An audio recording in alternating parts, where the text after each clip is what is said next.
भला हुआ मेरी माला टूट गई, मैं राम भजन से छूटी।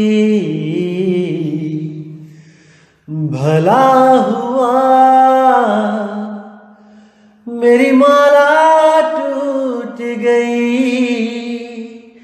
मैं राम भजन से छूटी। मेरे सिर से टली बला, भला हुआ मेरी माला टूट गई, मैं राम भजन से छूटी। मैं राम भजन से छूटी। नमस्कार दोस्तों, परमात्मा से मैं हमेशा यही दुआ करूंगा कि आप सब हमेशा हमेशा विवेक की सीढ़ियां चढ़ते जाएं, हमेशा इतने विवेकी होते जाएं कि आपको जो मैं बता रहा हूं वो बिल्कुल सटीक समझ में भी आए और आपका पूर्ण विश्वास भी बने। क्योंकि जब समझ में आ जाता है दोस्तों तो विश्वास अपने आप बनता है। और ये ज्ञान सबके लिए नहीं है, ये केवल उन विवेकी हंसों के लिए है जो थक चुके हैं, जो भटक भटक के थक चुके हैं, जो हमेशा परमात्मा से एक ही फरियाद करते हैं कि हे मेरे मालिक, अब हम पे दया करो, हमको वो सच्चा नाम बख्शो और हमें इस जन्म मरण से मुक्त करो। ये केवल उनके लिए है जो लोग, देखो मैं आपको बता दूं कि इस ज्ञान को सुन के कई ऐसे लोग भी सुन रहे हैं इसको, जिनको भक्ति से कुछ लेना देना ही नहीं है, जो इस ज्ञान को केवल सुन रहे हैं और उनको कुछ नई चीज मिल रही है। वो क्या करेंगे, जैसे किसी गली कूचे में, कहीं नुक्कड़ पे, कहीं किसी पार्क में कुछ लोग कभी परमात्मा की बात करेंगे तो ये लोग इस मूल ज्ञान को वहां पे रखेंगे और अपना ज्ञान बोल के रखेंगे कि ये मुझे स्वयं से हुआ है। जैसे होता ही आया है कि कहीं से कोई बात पता लग जाती है तो बंदा क्या कहता है, अपने आप को श्रेष्ठ सिद्ध करने के चक्कर में कि ये तो मुझे पता था। तो वो लोग इस ज्ञान को रखेंगे और सामने वाले का जो ज्ञान होगा उसको काट देंगे, केवल अपनी मान बढ़ाई के लिए कि देखो मैं इतना बड़ा ज्ञानी हूं, मुझे निअक्षर का ज्ञान हो चुका है। लेकिन दोस्तों उनका कल्याण नहीं हो सकता, क्योंकि वो गुरु से जुड़ेंगे नहीं, केवल कथनी कथेंगे और उसको अनुभव नहीं कर पाएंगे और 84 में चले जाएंगे।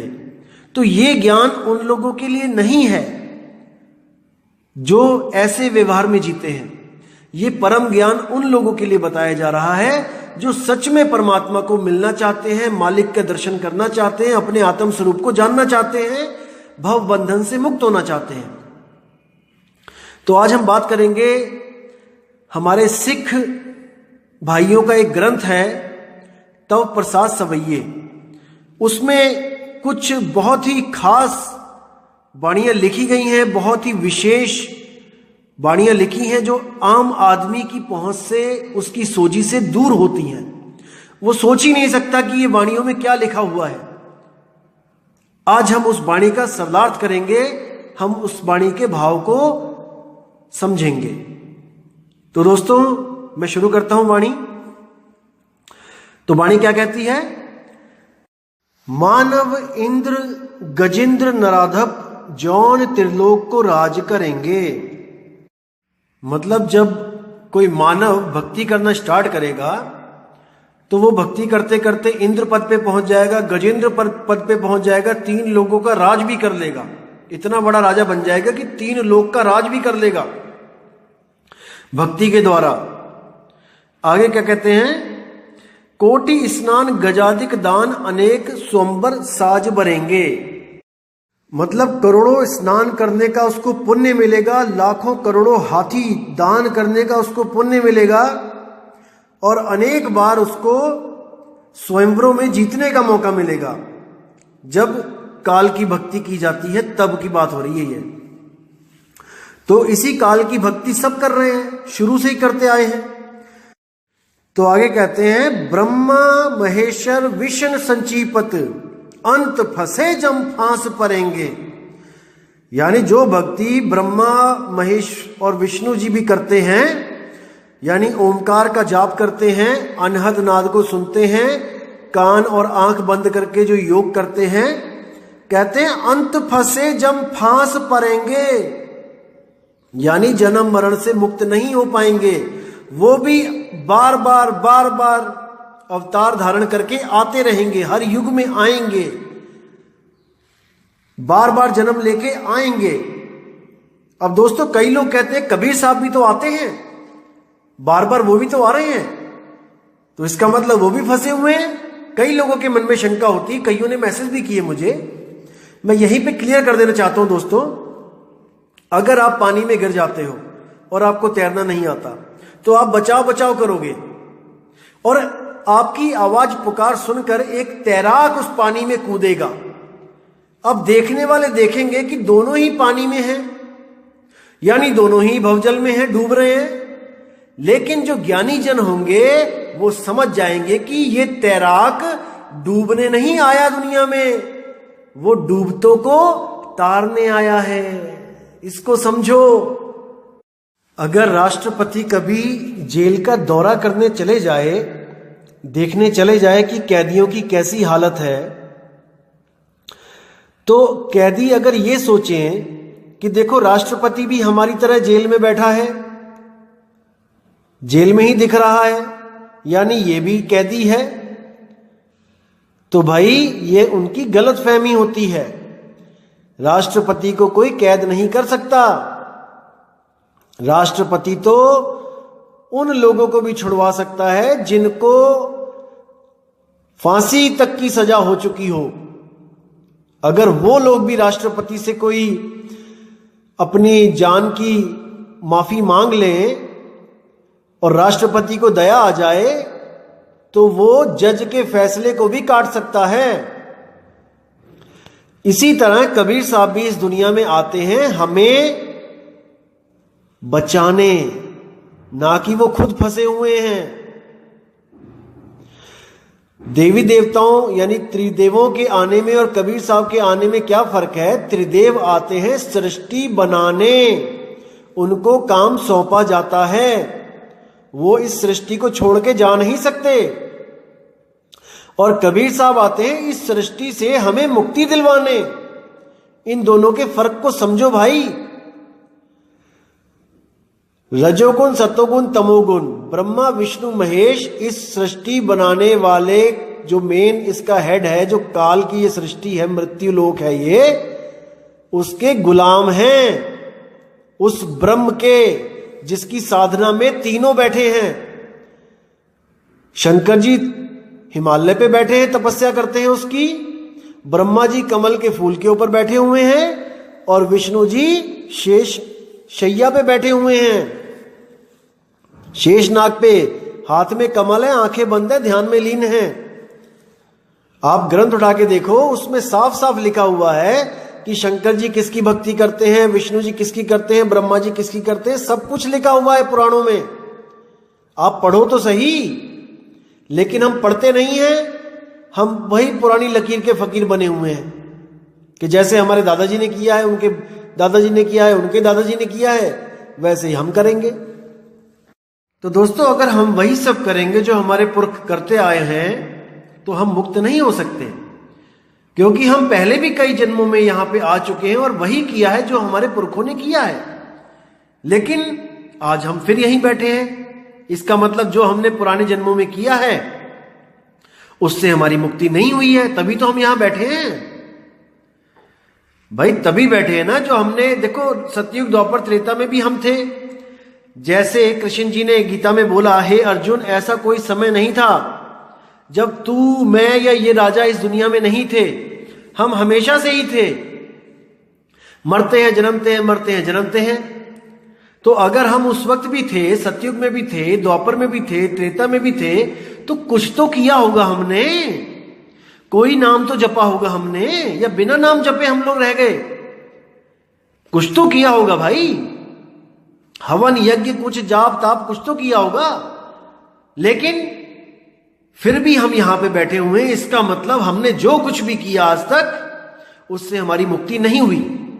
इसीलिए बाबा नानक कहते हैं कि जो कुछ किया सतयुग द्वापर त्रेता में वो किया, उसको छोड़ो। अब कलु आयो रे एक नाम बोवो बोवो। गुरु ग्रंथ साहब में बाबा नानक साफ कहते हैं अब कलु आयो रे, यानी अब कलयुग आ गया मेरे भाई। सतयुग द्वापर त्रेता में जो किया उसको भूल जाओ और अब नाम लो। कौन सा नाम? मेरा निज नाम, मेरा निज सार, अपना निज नाम। वही आपका कल्याण कर सकता है, किसी और के नाम आपका कल्याण नहीं कर सकते। कहते हैं हमको इतनी शक्ति देना मन विजय करें, अरे दूसरों की जय से पहले खुद की जय करें। ये बहुत सोच समझ के बनाई गई है ये वाणी, लेकिन हम कभी इसको समझ नहीं पाए। कबीर साहब करते हैं, अरे किसको भजेगा, तू खुद ही है, तू खुद ही है। अपने आप को ढूंढ ले, अपने आप को चीन ले, तुझे किसी की जरूरत नहीं पड़ेगी, तू स्वयं ही मालिक हो जाएगा। कहां भरमों में पड़ा है भाई।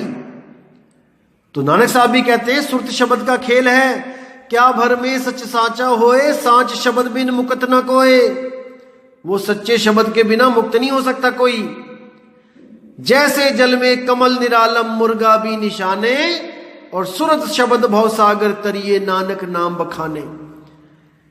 जैसे जल में कमल निरालम, यानी कि कमल होता जल में ही है, लेकिन उसके पत्तों को जल छू नहीं सकता, बिल्कुल सूखे होते हैं पत्ते उसके, पानी टिक ही नहीं सकता कमल के पत्ते के ऊपर। जैसे जल में कमल निरालंब मुर्गा भी निशाने। मुर्गा भी होता है, एक पक्षी होता है जो पूरा दिन पानी में अंदर गोते मार मार के मछलियां पकड़ता है, और जब घर जाने की बारी आती है तो सूखे सूखे पंखों से उड़ जाता है। यानी पानी भी उसको रोक नहीं पाया, भिगो नहीं पाया। इसी तरह सुरती और शब्द का मेल बताया है कि सारी दुनिया में सारे काम करते चलो, और जब अंत समय आएगा, अरे सुरत शब्द का मेल कर लो, सुरत शब्द का मेल। शब्द में अपनी सुरत लगाओ और निकल जाओ यहां मुर्गाबी की तरह। जैसे जल में कमल निरालंब मुर्गा भी निशाने, सुरत शब्द भवसागर तरिए नानक नाम बखाने। सुरत और शब्द केवल दो चीज हैं, सुरत और शब्द, बीच में कुछ नहीं है, विहंगम योग। सुरत शब्द भवसागर तरिए, अगर भवसागर को पार करना है तो सुरत शब्द योग सीख लो भाई, वही पार करेगा। सुरत शब्द भवसागर तरिए नानक नाम बखाने, रहे एकांत एक मन वसिया। अब देखो कितनी गहरी बात है, यहां पे समझोगे तो आएगी समझ में। रहे एकांत एक मन वसिया, यानी कि अकेले ही रहोगे, किसी की जरूरत नहीं पड़ेगी।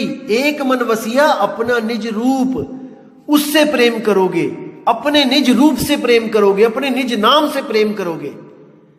रहे एकांत एक मन वसिया, आशा माह निरासु। आशा माह निरासु मतलब फिर कोई आस नहीं रह जाएगी जीवन में, कुछ मिला तो भी ठीक है, नहीं मिला तो भी ठीक है। आशा माह निरासु, अगम अगोचर दीख दिखावे नानक ताकर दासू। ऐसा गुरु मिल जाए जो अगम अगोचर दीख दिखावे, उस अगोचर को दिखा देवे, लखा देवे, वो शब्द बता देवे जो 52 अक्षरों से परे है। तो नानक ताकर दासू, नानक उसके चरणों की धूल है, उस गुरु के जो आपको अगम अगोचर दीख दिखा देवे। तो उस गुरु को कहते हैं सतगुरु। सतगुरु सोई सतनाम बतावे, बाकी गुरु कोई काम ना आवे। अब कई अज्ञानी अधूरे गुरु क्या कहते हैं कि सतनाम क्या है, ओम सोहम। देखिए अज्ञान। और नानक साहब की वाणी है, कबीर साहब की वाणी है कि सतगुरु सोई सतनाम बतावे। जो आपको सतनाम बता देता है, सतनाम लखा देता है, वही सतगुरु है। अगर ओम सोहम वाला सतगुरु है, ओम सोहम सतनाम है, तो भाई नाथ पंथों में आज भी ओम सोहम मिल रहा है, तो यानी वहां भी सतगुरु बैठे हैं। नहीं दोस्तों, सतगुरु वो जो सतनाम लखाएगा, जपवाएगा नहीं। जैसे कई लोग कह देते हैं कि ओम सोहम ये सतनाम है, और कबीर साहब की वाणी कहती है ओंकार निश्चय भया सो करता मत जान, सांचा शब्द कबीर का पर्दे में पहचान। ओंकार का खंडन कर दिया। ओमकार है वेद का मूला, ओमकार में सब जग भूला, ओमकार जो वेद बखाने सोई काल कोई मरम न जाने। खंडन कर दिया। अब सोहम को क्या बोलते हैं? जो जन होंगे जो हरि रतन लेंगे बिल गाए, सोहंग सोहंग जपी मुआ मिथ्या जन्म गवाए। सोहम को भी खंडन कर दिया। ओम भी खंडन, सोहम भी खंडन। तो ओम और सोहम मिलके सतनाम कैसे बन सकते हैं? कैसे बन सकते हैं? मुझे इतना जवाब दे दो। ओम भी अधूरा, सोहम भी अधूरा, तो ये दोनों मिलके कैसे पूर्ण हो सकते हैं? कभी नहीं हो सकते। जो चीज आपको मुक्ति ना दे पाए वो जहर के समान है, विष है। जैसे नानक साहब ने कहा है, नाम बिना सब कूड़ पसारा। नाम के बिना सब कुछ कूड़ है। कूड़ है यानी कि कूड़ा है, खराब है, यानी कि जहर है, विष्ठा मान के चलो, जहर है। नाम बिना सब कूड़ पसारा। तो सोहम और ओम ये कूड़ हो गए, क्योंकि मुक्ति नहीं दे सकते, इसलिए विष हो गए। अब कोई कहे कि नहीं, इस सोहम अकेले जपने पे विष है, कोई और चीज बाद में मैं जो दूंगा उस पे ये अमृत हो जाएगा, तो ऐसा नहीं होगा। मान के चलो कि एक गिलास में जहर है और आप जहर पी रहे हो, तो जहर तो अपना असर करेगा। अगर कोई कहे कि नहीं, गन्ने के जूस में मिला के दूंगा मैं आपको, क्योंकि अकेला पियोगे कड़वा लगेगा, तो बंदा कह रहा नहीं, गन्ने के जूस में मिला के दूंगा। भाई मीठा भले हो जाए, लेकिन जहर तो जहर ही रहेगा। तो इस बात को समझो, जो चीज असार है वो सार हो ही नहीं सकती। जब सोना 24 कैरेट मांगा जाता है तो केवल सोना ही होता है उसमें, और कोई चीज नहीं होती है।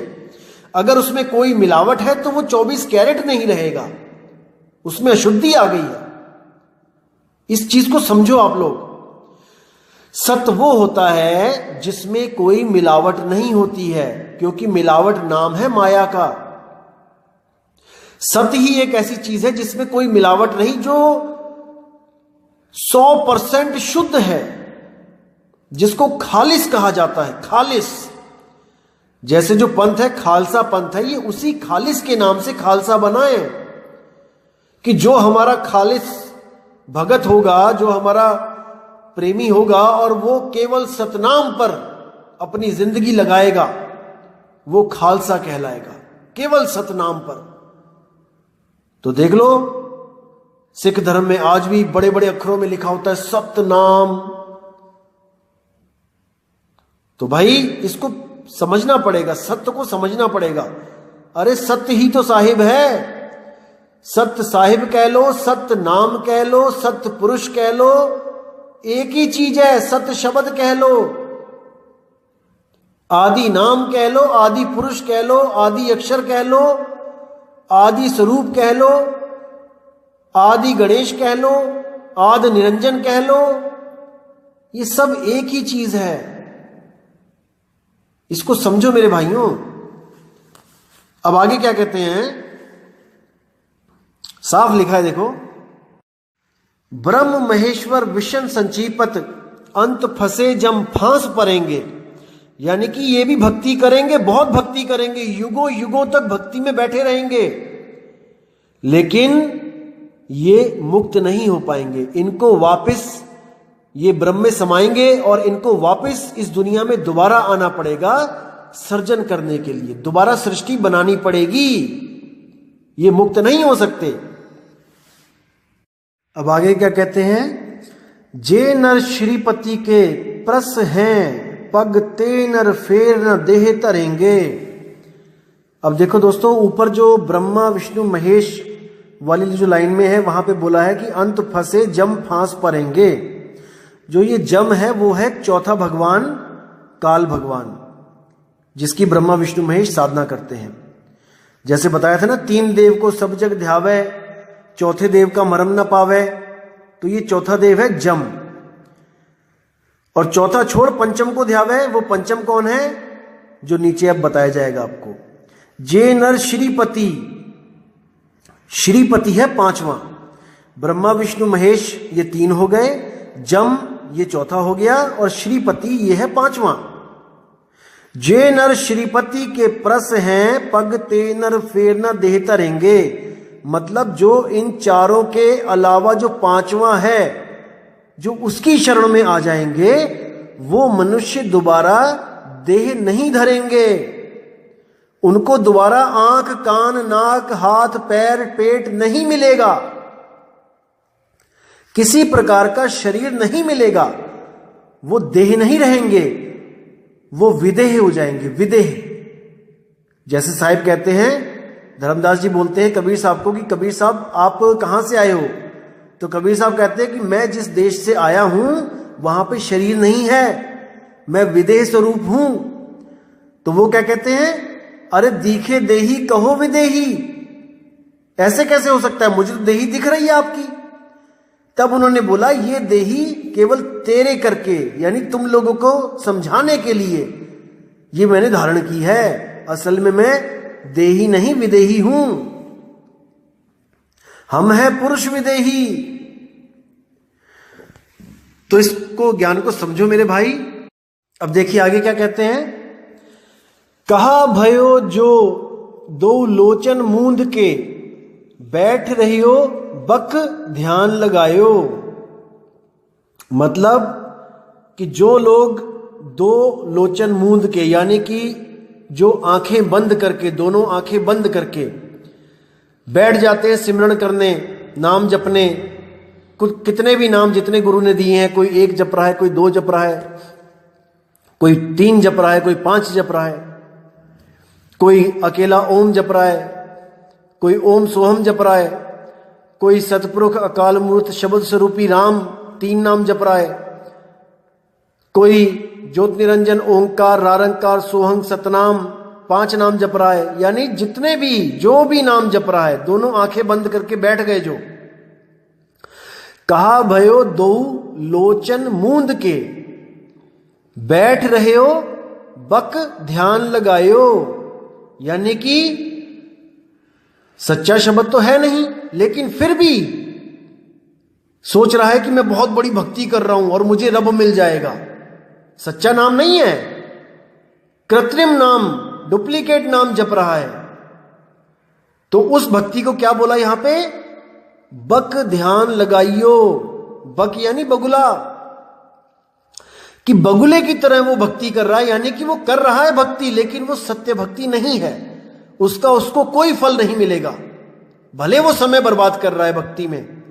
तो ये उसी की तरह है जैसे बगुला एक पैर पे खड़ा हो जाता है पानी में, तो कोई सोचता है कि देखो कितनी तपस्या कर रहा है, और जैसे ही कोई मछली आती है उसी वक्त उसका भक्षण कर लेता है, खा जाता है। तो जैसे कई आपने पंथ देखे होंगे, सफेद सफेद कपड़े पहन के, चिट्टे कपड़े पहन के, ऐसा लगेगा आहा बहुत बड़े सत्संगी हैं, इनका गुरु तो पूरा ही होगा। और गुरु भी सफेद कपड़ों में आता है और आपको डुप्लीकेट नाम, नकली नाम, कृत्रिम नाम दे देता है और कहता है कि यह सच्चा नाम है। कहते हैं ऐसे गुरु खुद भी नरकों में जाते हैं और अपने शिष्यों को भी ले जाते हैं।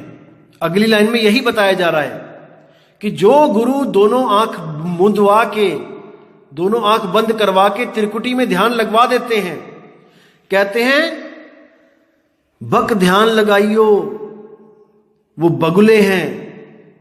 आगे देखिए क्या लिखा है, नहात फिरियो लिए 7 समुद्र, लोक गयो पर लोक गवाइयो। और कुछ गुरु होते हैं जो आपको नदियों में नहाने के लिए बोल देते हैं कि वहां पे नहा ले तेरे कर्म कट जाएंगे, वहां नहा ले तेरे पाप धुल जाएंगे। ये दोनों प्रकार के ही गुरु आपको भ्रमित कर देते हैं, आपके जीवन का सत्यानाश कर देते हैं। तो उनके लिए लिखा है कि लोक गयो पर लोक गवाइयो, ये लोक भी गया, क्योंकि ये जन्म मिला था सच्चे नाम को ध्याने के लिए, लेकिन सच्चा नाम तो ढूंढा नहीं, परख तो कभी की नहीं। जैसा भी गुरु मिला उसको धारण करके नाम लेके अपना समय बर्बाद करने लग जाते हैं। अब जो समय मिला था नाम को खोजने के लिए, वो समय बर्बाद कर दिया नाम, नकली नाम जपने में। तो ये लोक भी गया और परलोक भी गया, क्योंकि उसका कोई फल नहीं मिलना है। तो कह रहे हैं यहां पे कि लोक गयो परलोक गवाइयो। अब आगे क्या कहते हैं, बास कियो बिखियान सो बैठ के ऐसे ही ऐस सुबैस बिताइयो। यानी कुछ लोग भक्ति भी नहीं करेंगे, खोटे कर्म करेंगे और ऐसे ही ऐसे अपना समय सारा बिता देंगे। दोनों ही प्रकार के, जो नकली नाम जपेंगे वो भी जन्म अपना गंवा देंगे, और जो गलत कामों में पड़ जाएंगे वो भी अपना जन्म गंवा देंगे। आगे क्या कहते हैं, साच कहूं सुन लेओ सब ही जन, जिन प्रेम कियो तिन ही प्रभ पाइयो। कि जो भी सत्य से प्रेम करेगा, सत्संग से प्रेम करेगा, भाई पार वही होगा। क्योंकि कहीं ना कहीं उसको सत्संग सुनते सुनते सुनते अलग अलग गुरुओं का, किसी ऐसे गुरु का सत्संग मिल जाएगा जहां पे उसको मुक्ति की जो है राह मिल जाएगी। इससे कोई फर्क नहीं पड़ता कि वो आपके धर्म का है, कि आपकी जात का है, कि आपके किसी कोई आपकी भाषा का सत्संग है। इससे कोई दिक्कत नहीं, कोई फर्क नहीं पड़ता। जहां सत्य वस्तु मिलती है आप वहां पे अटैच हो जाओ। हमें वस्तु से मतलब है, हमें उसके नामों से मतलब नहीं है। तो आगे क्या कहते हैं, काहुल पाहन पूज धर्यो, सिर काहुल लिंग गरे लटकाइयो, और काहू लिखियो हरि अवाची दिशा माही, काहू पछा को शीश नवाइयो। तो कह रहे हैं कुछ लोग तो पत्थर पूजने लग जाते हैं, काहुले पाहन पूज धर्यो, कुछ तो पत्थरों की पूजा करने लगेंगे और कुछ गले में लिंग लटका लेंगे, यानी शिवलिंग। तो कह रहे हैं वो दोनों के दोनों भरम जाल में रहेंगे। काहू लिखियो हरि अवाची दिशा माही। कुछ लोग सोचेंगे कि किसी खास दिशा में, कि दक्षिण में है भगवान, कि पूर्व में है भगवान, और कुछ लोग पछा को शीश नवाइयो, कुछ लोग पश्चिम की तरफ सिर झुकाने लग जाएंगे कि वो परमात्मा पश्चिम की तरफ रहता है। जैसे आप देखोगे मुस्लिम समाज जो हमारा है, पश्चिम दिशा की तरफ नमाज पढ़ते हैं, तो भरम जाल में रहेंगे। आगे क्या कह रहे हैं, काहू बुतान को पूजत है, पस को मृतान को पूजन धाइयो। कुछ लोग बुतों की पूजा करने लग जाएंगे, जैसे मूर्ति खड़ी है, खड़ी मूर्ति की पूजा करने लग जाएंगे, और कुछ लोग पड़ी मूर्ति की पूजा करने लग जाएंगे। पड़ी मूर्ति यानी कब्रों की, एक खड़ी मूर्ति मंदिरों में और एक पड़ी मूर्ति वो कब्रों में, दोनों ही उलझे रहेंगे। अब आगे क्या कहते हैं, कूड़ क्रिया उर्झ्यो सब ही जग। की कूड़ क्रिया, मैंने आपको बताया था कूड़, नाम बिना सब कूड़ पसारा, यानी कि सब गलत दिशाओं में उलझे रहेंगे। कूड़ क्रिया उर्झ्यो सब ही जग, श्री भगवान को भेद न पाइयो। उस भगवान, श्री भगवान का, उस पांचवें जो बोलते हैं जिसको कि त्रिदेव और काल से जो न्यारा है, वो अकाल पुरुष जो तीन गुण और मन इन चारों से न्यारा है, वो आत्म स्वरूप, उसका कोई भेद ना पाइयो। उसका किसी को भेद नहीं पता लगेगा कि वो कौन है। वही सतनाम है, उसी को सतनाम बोला जाता है। और वो सतनाम निर्भय है, यानी वो सतनाम जो है वो डरता नहीं किसी से, काल उसका कुछ नहीं बिगाड़ सकता। वही सतनाम निर्वैर है, वो किसी को मारता नहीं है। एको सतनाम निर्भव निर्वैर, अकाल मूरत, काल भी उसका कुछ नहीं बिगाड़ सकता, वो समय से परे है, वो जन्म मरण में नहीं आता। अजूनी सैभंग, अजूनी यानी जो कभी किसी जून में नहीं आया है, वो जूनों से न्यारा है। आत्मा भी किसी शरीर में नहीं आया आज तक, केवल उसकी सुरती फंसी है इन शरीरों में, जो मन और तन को चला रही है और अपने आप को भूल के अपने आप को कभी मन समझती है, कभी तन समझती है। उसी चेतना की वजह से ये मन और तन गति में रहते हैं। जैसे एक मोटरसाइकिल है, जड़ है, खुद नहीं चल सकती, लेकिन आप जब उस पर बैठ के चलाते हो तो 150 की स्पीड में, 200 की स्पीड में भी चलती है। अब मान के चलो कि आप दिखते नहीं हो किसी को और आप मोटरसाइकिल पे बैठे हो, तो सबको ऐसा लगेगा कि मोटरसाइकिल खुद ही चल रही है, यानी मोटरसाइकिल तो चेतन है।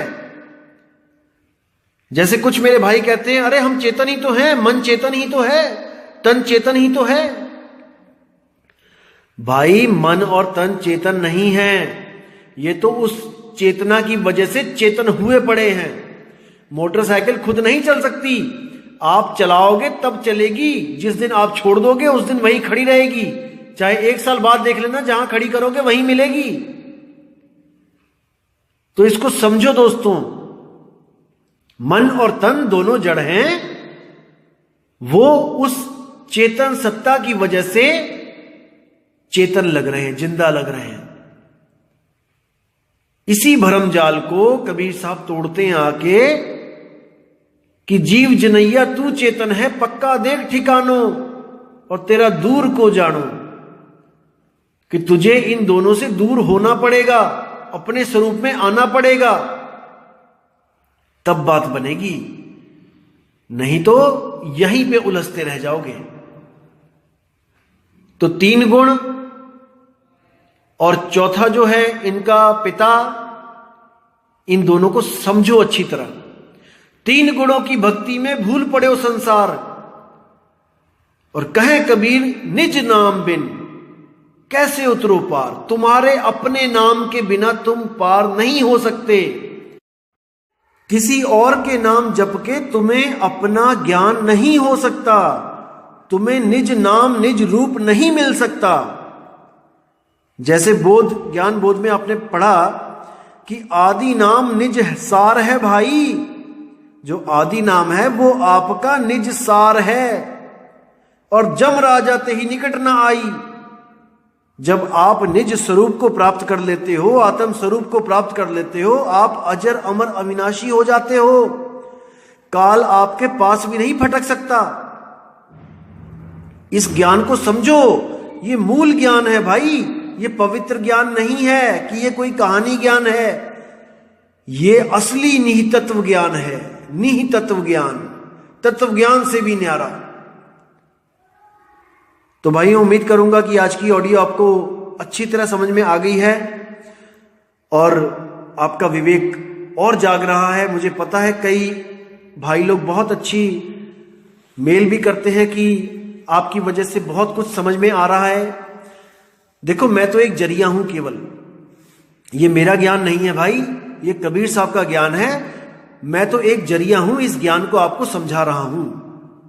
मालिक वही हैं, मैं उनका दास हूं। कोई मुझे उनका अवतार ना समझे कि मैं कोई कबीर साहब का अवतार हूं या मैं कोई बाबा नानक का अवतार हूं। भाई मैं आप लोगों की तरह ही हूं, बस मेरे द्वारा ये ज्ञान मालिक बुलवाना चाहता था तो वो बुलवा दिया उसने, आप लोगों के कल्याण के लिए। अब ये आपने देखना है कि आप इस ज्ञान को पकड़ पा रहे हो कि नहीं पकड़ पा रहे हो, ये आपने देखना है। मूल ज्ञान आपके सामने आ चुका है। इस मूल ज्ञान के लिए दुनिया पता नहीं कहां कहां भटकती रही सारी उम्र, 50-50, 60-60 साल ऐसे गुरुओं के चक्कर में उन्होंने गला दिए जो उनको वापस नहीं मिल सकते अब, और ज्ञान भी नहीं हो पाया पूर्ण, मंत्रों की साधना करते रहे सारी उम्र। तो ये मूल ज्ञान अब आपके सामने बिल्कुल स्पष्ट रखा जा रहा है, और अब आपने करना है अपनी आत्मा का कल्याण। कोई और नहीं आएगा ऊपर से कोई, कोई भविष्यवाणी होगी आसमान से कि कौन सा ज्ञान सही है कौन सा गलत है। ये आपके अंदर से विवेक शक्ति पैदा होनी चाहिए। वाणी मैं सामने रखूंगा, वाणी को मैं भावार्थ करूंगा। अब ये आप देखो कि मैं सही बोल रहा हूं कि मैं गलत बोल रहा हूं। ये आप ही हो जो अपना कल्याण कर सकते हो, कोई अन्य आपका कल्याण नहीं कर सकता। भूख आपको लगी है, खाना आपको ही खाना पड़ेगा। प्यास आपको लगी है, पानी आपको ही पीना पड़ेगा। किसी और के पानी पीने से आपकी प्यास नहीं बुझेगी। इसलिए मैं कह रहा हूं कि इस मूल ज्ञान को अच्छी तरह समझो, इसको परखो, और अगर सत्य लगे तो इसको अपना लो, इसको दिल में जगह दो। यह किसी आम इंसान का ज्ञान नहीं है, यह स्वयं महाचैतन्य सतगुरु सत्य कबीर साहब का ज्ञान है। इसको जानो, इसको परखो, इसको समझो। आप लोगों के कल्याण के लिए यह बोला जा रहा है। और मैं माफी चाहूंगा आप लोगों से, जो लोग मेरी फोटो मांगते हैं, मुझे कहते हैं एक फोटो ही भेज दो। दोस्तों, मैं शक्ल नहीं हूं, मैं शब्द हूं, और मैं चाहता हूं कि कोई मेरी शक्ल में ना उलझे। शक्ल से प्रेम नहीं करना है। आगे जो मैं ज्ञान आपको दूंगा, आपको आपकी ही शक्ल से दूर कर दूंगा। आपको अपनी शक्ल से भी मोह नहीं रहेगा, और उस शब्द से तभी प्रेम कर पाओगे। वो शब्द गुरु तभी आपकी जिंदगी में आएगा जब आप इन देह गुरु से न्यारे हो जाओगे। वरना आप किसी ना किसी शक्ल में उलझ जाओगे, किसी ना किसी देह में उलझ जाओगे। गुरु बनाना इसलिए जरूरी होता है क्योंकि वो गुरु हमें इस देह स्वरूप से हटके हमें आत्म स्वरूप में स्थित करता है। और वो जो गुरु हमें ज्ञान देता है वो स्वयं आत्म स्वरूप ही होता है। देह तो बस देखने मात्र के लिए है, हमें समझाने के लिए धारण कर रखी है। असल में वो भी शब्द स्वरूप है, आप भी शब्द स्वरूप हो, मैं भी शब्द स्वरूप हूं। इसलिए शक्लों का चक्कर छोड़ो मेरे भाई। जो मैं शब्द आपके सामने रख रहा हूं, ये जो मेरी आवाज है, इस आवाज से प्रेम करो, इस सत्संग से प्रेम करो। यही आवाज आपके दिलों में उस सच्चे मालिक के लिए, उस सच्चे शब्द के लिए प्यार पैदा करेगी। बिन गुरु प्रीत न उपजे, हऊ में मैल न जाई। बिना शब्द गुरु के आपके दिल में प्रेम उत्पन्न हो ही नहीं सकता, जब तक वो शब्द गुरु का कोई भेदी आपको शब्द का भेद ना दे दे। तो दोस्तों, शब्द को पकड़ना है, शक्लों को नहीं पकड़ना है। शक्ल भी नहीं देखनी गुरु की कैसी है, उसके ज्ञान को देखो। ना उसकी जात को देखो, ना उसकी पात को देखो, ना उसके धर्म को देखो, ना मजहब को देखो, ना उसके पंथ को देखो कि कौन से पंथ में है। ज्ञान देखो। अगर उसका ज्ञान सच्चा है तो भले वो हमारी जात का नहीं है, हमारे धर्म का नहीं, हमारी बिरादरी का नहीं है, उसको गुरु धारण कर लो। क्योंकि मैंने बताया कि जितनी जात पात ये हैं, ये सब 52 अक्षरों के बाद बनी है। अगर काखा गागा अंगा ना होता, चाचा जाजा टाठा डाडा ना बनता, तो कौन हिंदू, हिंदू का हा कहां से आता, सनातन का सा कहां से आता, मुस्लिम का मां कहां से आता, ईसाई का ई कहां से आता, सिख का सा कहां से आता। ये सब धर्म तब बने हैं जब अक्षर बने हैं। अक्षर खत्म कर दो तो सब धर्म, सब जात, सब नाम, सब कुछ खत्म हो जाएगा। और तब भी एक चीज बचेगी, वो हम और आप हैं। हम और आप फिर भी बचेंगे, क्योंकि इन अक्षरों के पैदा होने से पहले भी हम और आप थे। लेकिन हम जातों पातों में नहीं बटे हुए थे, हम एक साथ रहते थे। जैसे आज सब जानवर बिना ये जाने कि वो कौन सी जात कौन सा पात का है, आज भी एक साथ रहते हैं। चिड़िया घोंसला बनाती है, कभी नहीं देखती कि मेरे साथ वाली चिड़िया हिंदू है कि मुसलमान है, क्योंकि वो अक्षरों से न्यारे हैं। इसलिए वो आज भी एकजुट हैं, और हमने इन अक्षरों को खोज के एक दूसरे से दूरियां बना ली। केवल 52 अक्षरों की वजह से हम हिंदू हैं, हम मुसलमान हैं, हम सिख हैं, हम ईसाई हैं, और हम लड़ रहे हैं। इन्हीं 52 अक्षर की वजह से हमने एक ही रब के अलग अलग नाम रख लिए हैं, और आज हम उन नामों को बड़ा करने में लगे हैं। वस्तु पता नहीं है क्या है, लेकिन उसके नाम को बड़ा करने में लगे हैं। मेरा रब बड्डा, मेरा अल्लाह बड्डा, मेरा वाहेगुरु बड्डा। वो कहां रहता है, कैसा है, इसका कोई किसी को अंदाजा नहीं है। तो इसीलिए हमें गुरु बनाना है जो हमारे सब नामों को छुड़वा दे और वस्तु का लखाव कर दे। पानी, जल, वाटर, नीर, तो ये सब छुड़वा दे और एक गिलास पानी आपके मुख से लगा दे ताकि आपका गला गीला हो जाए।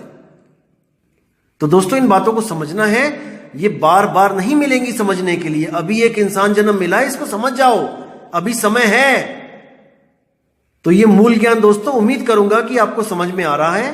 और मैं अब आपसे विदा चाहूंगा और अगली ऑडियो बहुत जल्दी आपको मैं भेजूंगा, जिससे आपके सारे भ्रम खत्म हो जाएंगे। क्योंकि अगली ऑडियो एक ऐसे ज्ञान पे निर्धारित की जाएगी जिससे आपके सारे भ्रम के पर्दे हट जाएंगे। तो दोस्तों, आपसे विदा चाहूंगा और बहुत जल्दी आपसे मिलूंगा। तब तक के लिए साहिब बंदगी सतनाम। जय गुरु बंदी छोड़ वैराग साहिब, जय गुरु बंदी छोड़ मदन साहिब, जय गुरु बंदी छोड़ मेरे बाबा नानक जी। सब संतों की जय हो। जय गुरु बंदी छोड़ सतगुरु सत्य कबीर साहिब जी की सदा ही जय हो। साहिब बंदगी। भला हुआ मेरी माला टूट गई, मैं राम भजन से छूटी। भला हुआ मेरी माला टूट गई, मैं राम भजन से छूटी। मेरे सिर से टली बला, भला हुआ मेरी माला टूट गई, मैं राम भजन से छूटी। मैं राम भजन से छूटी।